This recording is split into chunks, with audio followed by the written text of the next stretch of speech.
एक शिष्य अपने गुरु का बहुत आदर सम्मान किया करता था।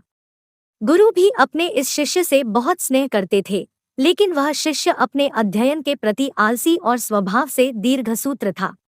सदा स्वाध्याय से दूर भागने की कोशिश करता तथा आज के काम को कल के लिए छोड़ दिया करता था।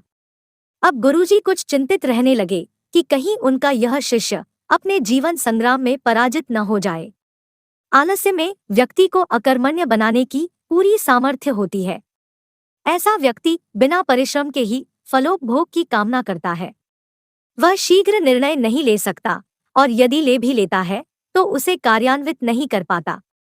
यहाँ तक कि वह अपने पर्यावरण के प्रति भी सजग नहीं रहता है और न भाग्य द्वारा प्रदत्त अवसरों का लाभ उठाने की कला में प्रवीण हो पाता है। उन्होंने मन ही मन अपने शिष्य के कल्याण के लिए एक योजना बनाई। एक दिन एक काले पत्थर का एक टुकड़ा उसके हाथ में देते हुए गुरु जी ने कहा, मैं तुम्हें यह जादुई पत्थर का टुकड़ा 2 दिन के लिए देकर दूसरे गांव जा रहा हूँ। जिस भी लोहे की वस्तु को तुम इससे स्पर्श करोगे वह स्वर्ण में परिवर्तित हो जाएगी। पर याद रहे कि दूसरे दिन सूर्यास्त के पश्चात मैं इसे तुमसे वापस ले लूंगा। शिष्य इस सुअवसर को पाकर बहुत प्रसन्न हुआ, लेकिन आलसी होने के कारण उसने अपना पहला दिन यह कल्पना करते करते बिता दिया कि जब उसके पास बहुत सारा स्वर्ण होगा तब वह कितना प्रसन्न, सुखी, समृद्ध और संतुष्ट रहेगा। इतने नौकर चाकर होंगे कि उसे पानी पीने के लिए भी नहीं उठना पड़ेगा।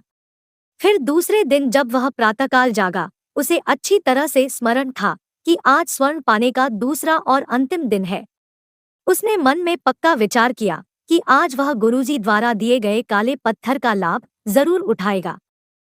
उसने निश्चय किया कि वो बाजार से लोहे के बड़े बड़े सामान खरीद कर लाएगा और उन्हें स्वर्ण में परिवर्तित कर देगा।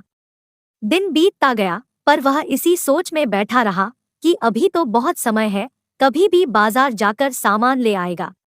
उसने सोचा कि अब तो दोपहर का भोजन करने के पश्चात ही सामान लेने निकलूंगा।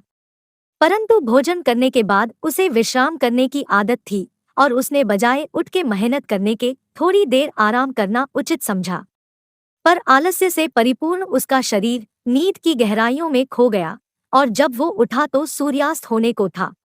अब वह जल्दी जल्दी बाजार की तरफ भागने लगा, पर रास्ते में ही उसे गुरुजी मिल गए। उनको देखते ही वह उनके चरणों पर गिरकर उस जादुई पत्थर को एक दिन और अपने पास रखने के लिए याचना करने लगा।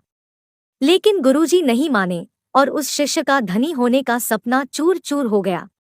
पर इस घटना की वजह से शिष्य को एक बहुत बड़ी सीख मिल गई। उसे अपने आलस्य पर पछतावा होने लगा।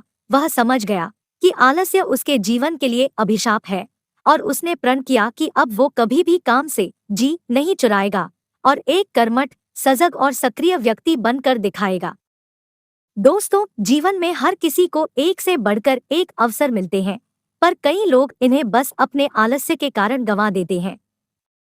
इसलिए मैं यही कहना चाहती हूँ कि यदि आप सफल, सुखी, भाग्यशाली, धनी अथवा महान बनना चाहते हैं तो आलस्य और दीर्घसूत्रता को त्याग कर अपने अंदर विवेक, कष्टसाध्य श्रम और सतत जागरूकता जैसे गुणों को विकसित कीजिए।